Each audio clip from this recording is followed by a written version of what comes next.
Now today, when I say certain words, I'm going to ask you to repeat them. And when we do, unlike some New Zealanders who talk about this in English, you know, you can't understand what you're saying, I'm going to ask you to really bite the words. So we'll say karapipiti. Karapipiti. Karapipiti is a way of introducing ourselves.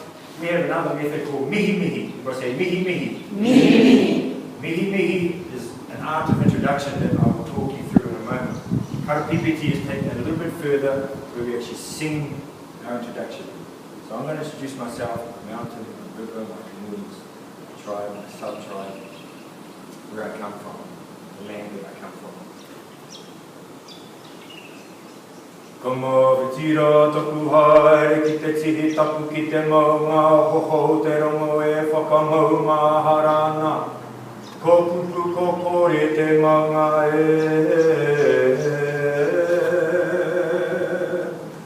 Karerei ho taku wai rua I te wai ora e whāngai ana I te manuhiri. Ko ua hanga te awa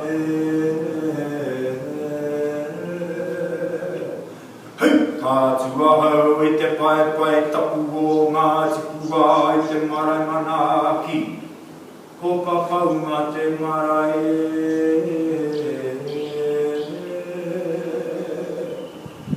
Ka karanga marae kura o te hapu kaha e tupuana. Ko te iku papaunga te hapu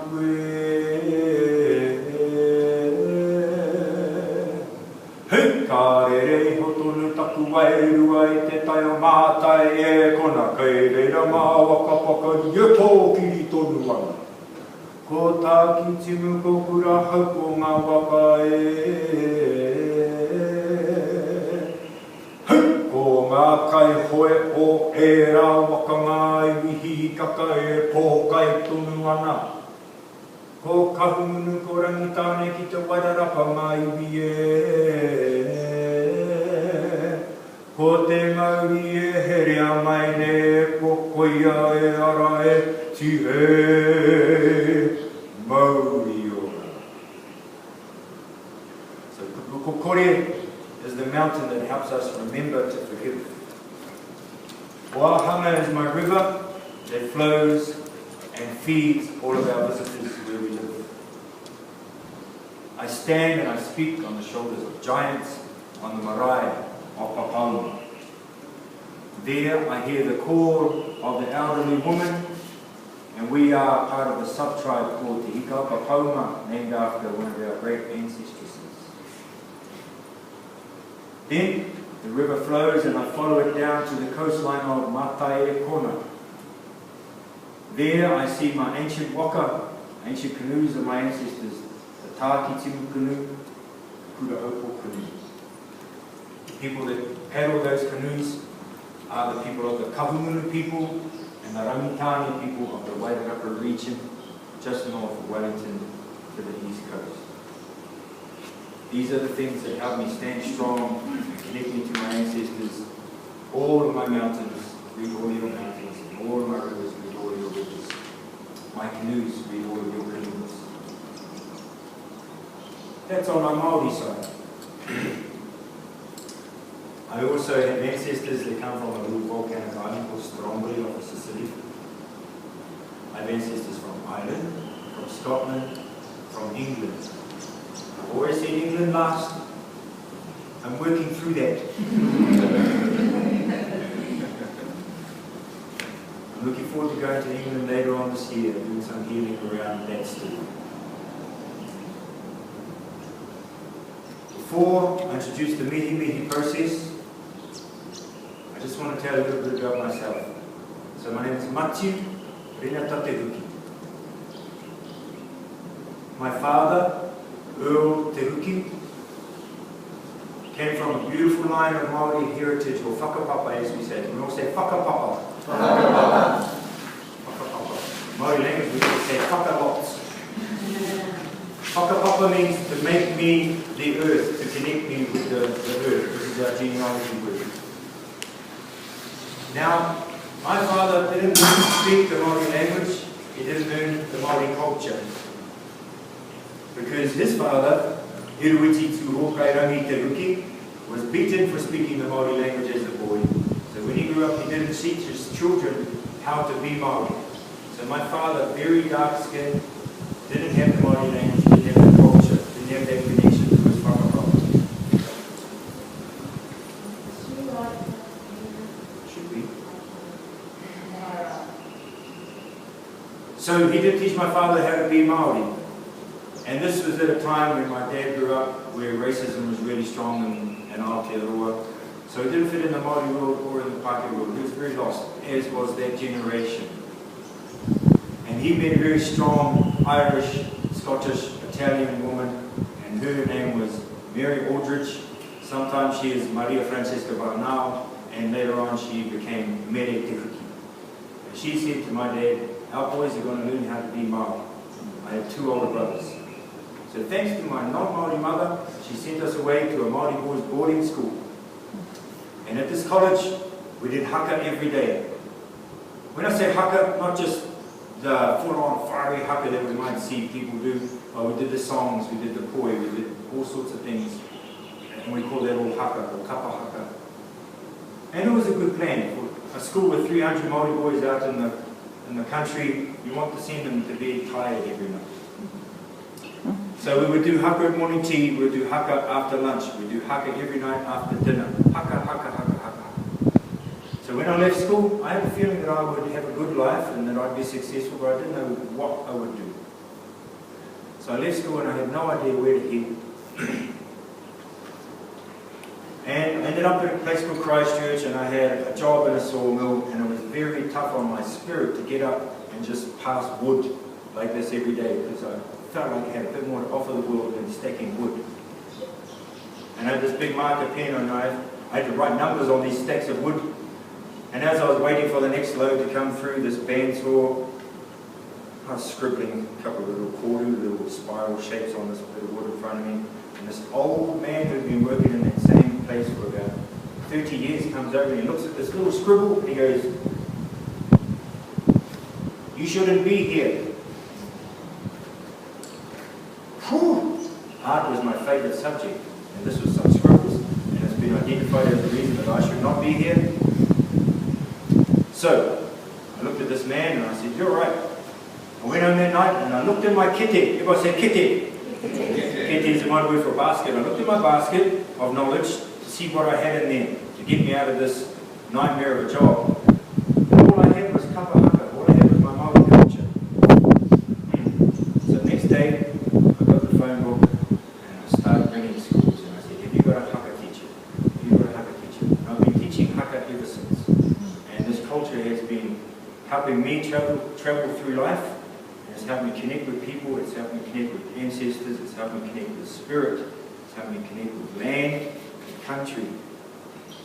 And I've been really blessed to be able to teach it from kindergartens all the way through to all of us here and in different parts of the world. At home, I have 3 sons of my own, and I currently, when I'm at home, I teach kapa haka in 19 kindergartens a week. And most days, to be honest, I get up, I just want to stay home and play music. But when I walk in the gate of a kindergarten, it's all good. Yeah, I'm happy to be there. And that's where I make most of my money to pay my bills and look after my family. And then I can come and hit the road and do things I'm really passionate about, such as standing in the circle right now. So that's a little bit about me.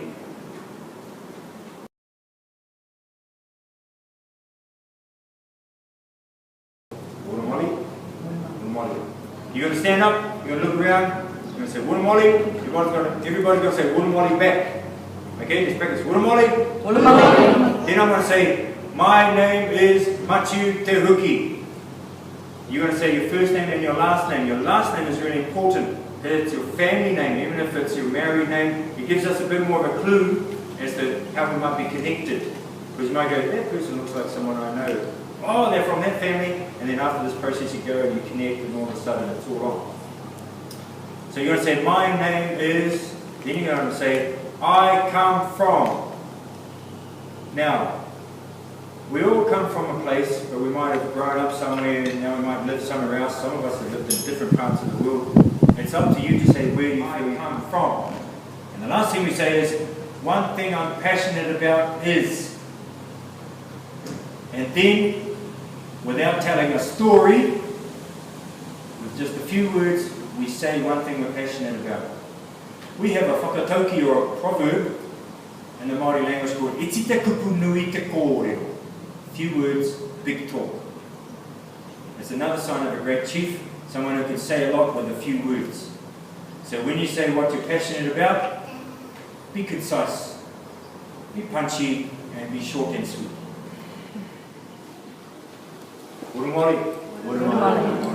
My name is Matiu te huki. I come from Te Wairarapa, a region just north of Wellington in Aotearoa, New Zealand. One thing I'm passionate about is travelling and growing. Kia ora. Kia ora.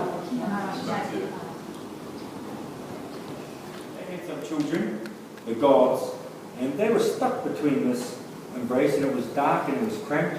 But you know, it's mum and dad, they're in love, you just got to put up with it.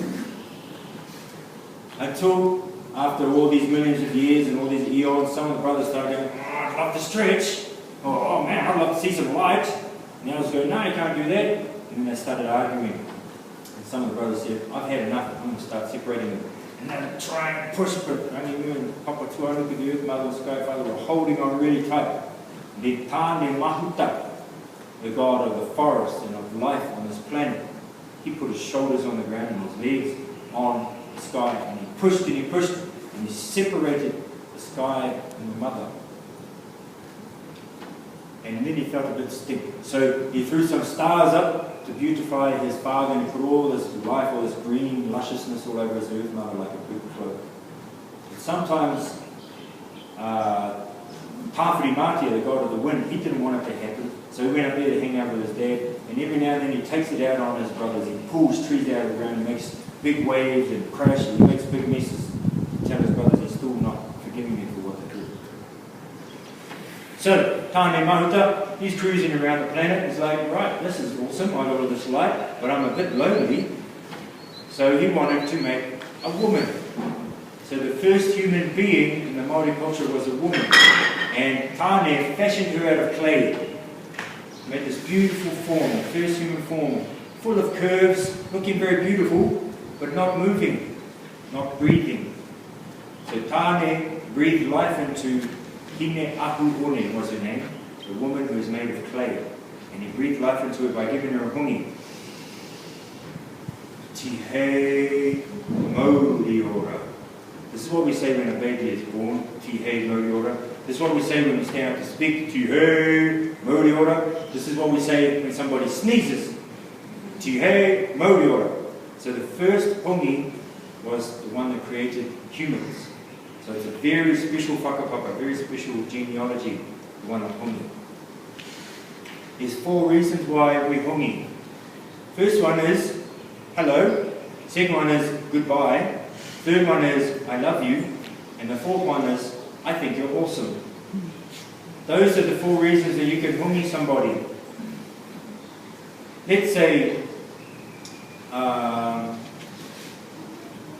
Zenith was up on stage and she was singing a song like I saw her doing yesterday. And when she came off stage, we were like, "Yay, Zenith, you're awesome, give me a hongi." Okay, you can give someone a hongi when they've done something like that, or someone's graduating and they've come off stage, you give them a hongi. Someone's done something awesome, or if you love somebody, you give them a hongi. Hellos and goodbyes.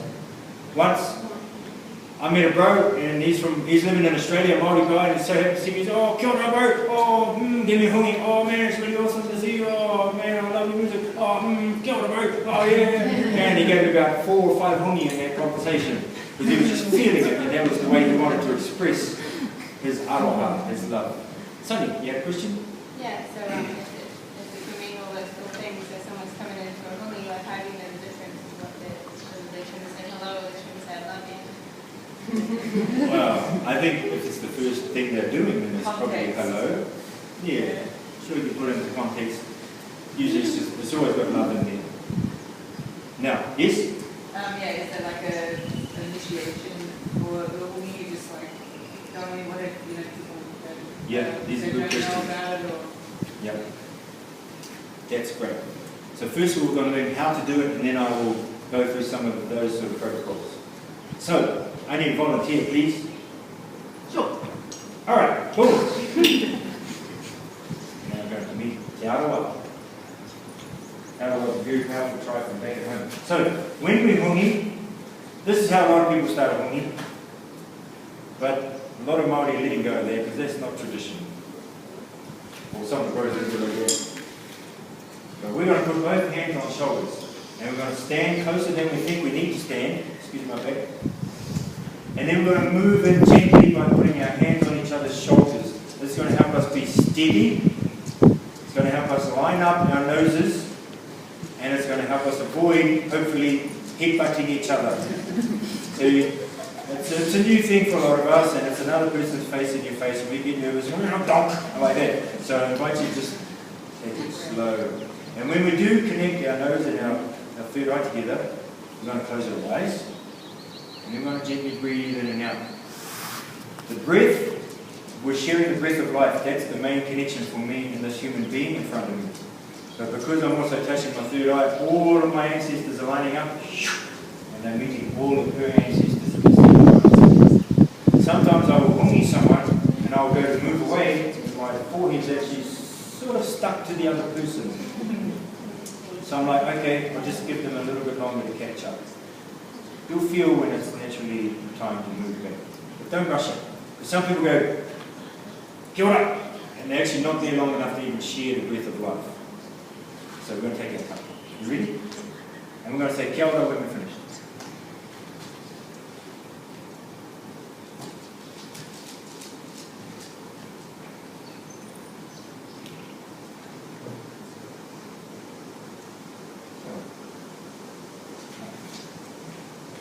Can I get 2 more volunteers to jump in the middle right now? 1, 2, awesome. Now this is good because sometimes the hongi partner is slightly different in height, so we need to adjust the height of our head, because if you've got a short person there like this, then the tall person has to get right down like that. So make sure that you're looking up and standing a bit closer than you think you need to stand. No, you just stand and you want to be just tilting your head down.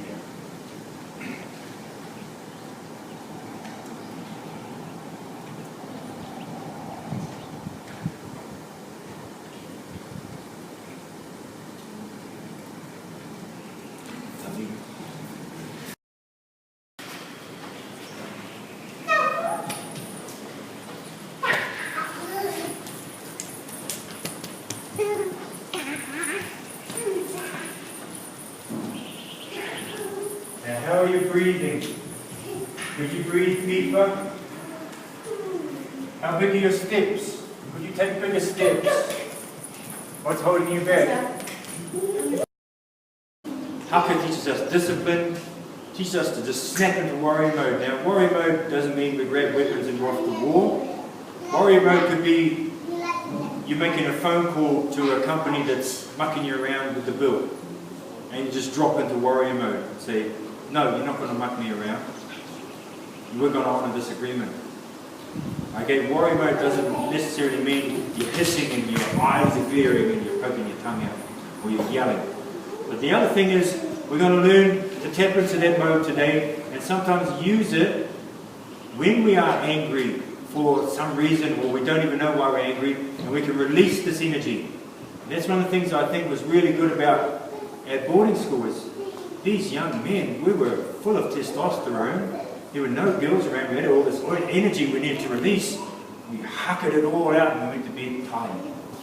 Okay? And sometimes I'm angry. I don't know why. I'm looking around to try and figure out who made me angry and who I can blame. And I just need to go to the beach and do a hucker in the waves.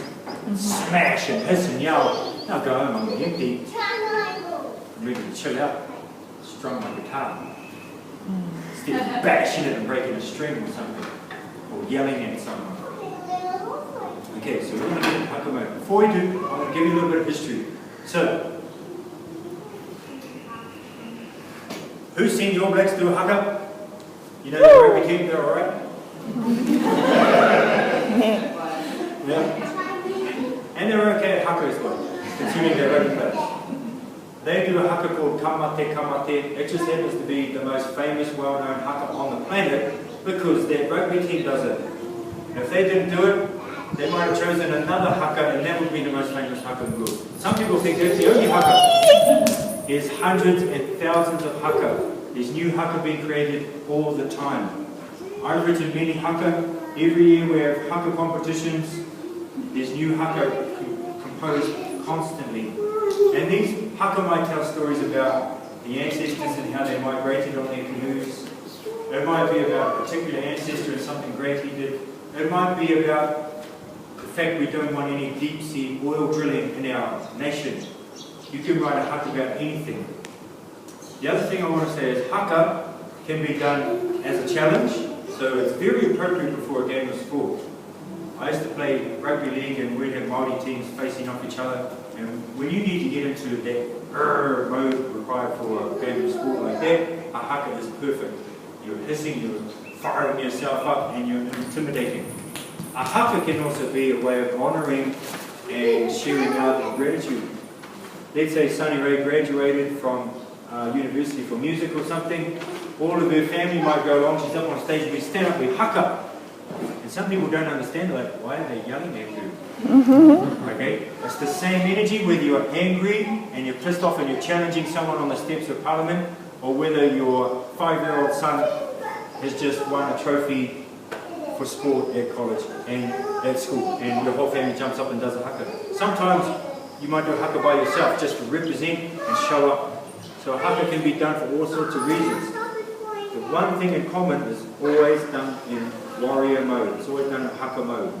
The same, no matter what the occasion, you've always got to drop into that warrior mode.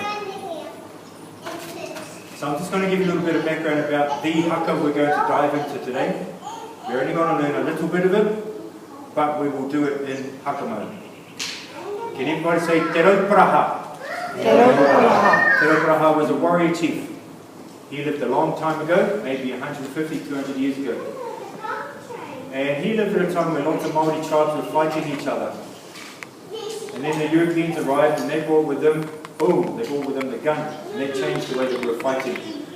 He was very effective with his fighting. He won lots of battles.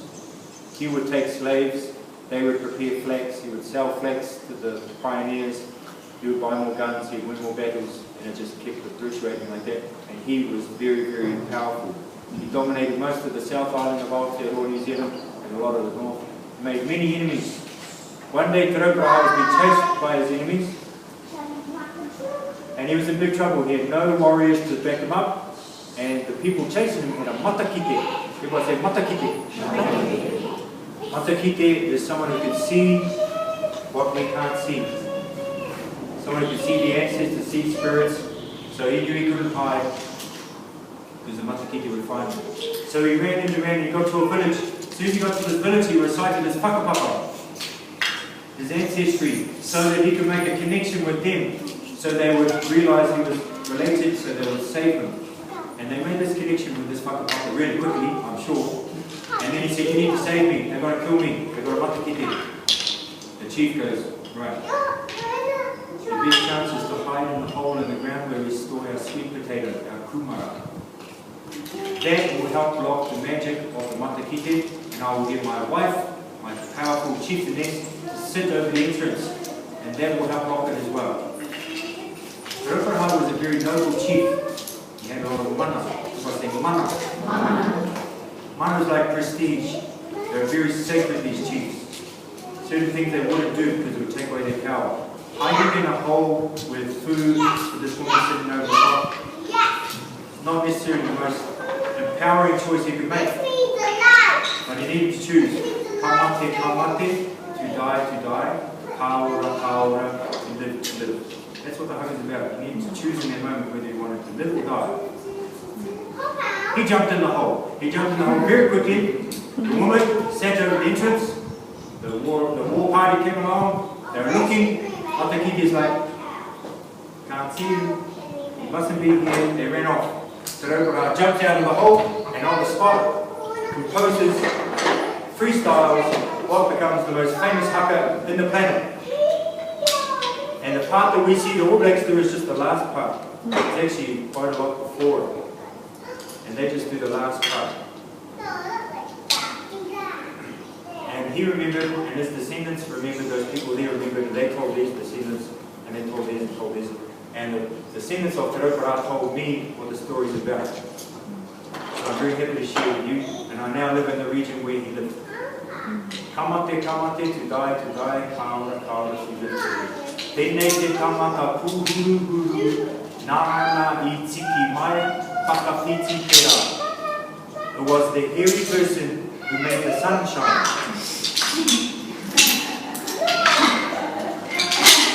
Very poetic people. And what he's saying is, the hairy person gave me the chance to see the light of another day. The hairy person saved my life. Now, who's this hairy person? In our souvenir shops, on our tea towels and our t-shirts, thanks to our protagonists, it says the hairy person was the bearded man. The bearded man as in the chief. I was taught by his descendants. As Te looks up through the hole between the legs of the chieftainess, pre-pubic hair manicures, he looks up and he's honouring the pubic hair of the chieftainess for saving his life. He's honouring Yoni power for giving him the chance to see the light of another day. So that's what he's acknowledging as Te Tangata Pūhuru, the hairy person. And then, hupane, kopane, whiti te rā, rise up, make the sunshine. That's what our most famous haka in the world is about. So there's some background. What we're going to do now, surely we're going to stand up and we're going to jump into warrior mode. So if we all stand up, please put these things out of the way. Song is a gift. So we're going to finish by putting waiata kinaki, put it in your kete. We're going to sing a song to finish up. So everybody stand up, please. The call and response. It says, there's three things that my mouth says are important. The first one is to have faith, the second one is to have hope, and the third one is to have love. And it's a call and response, so you just got to sing after me. E toru ngā mea, ngā mea nunui,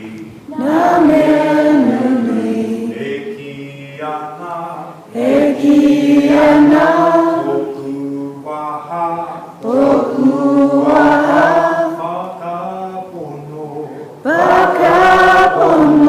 tumanako, ko te mea nui, ko te aroha,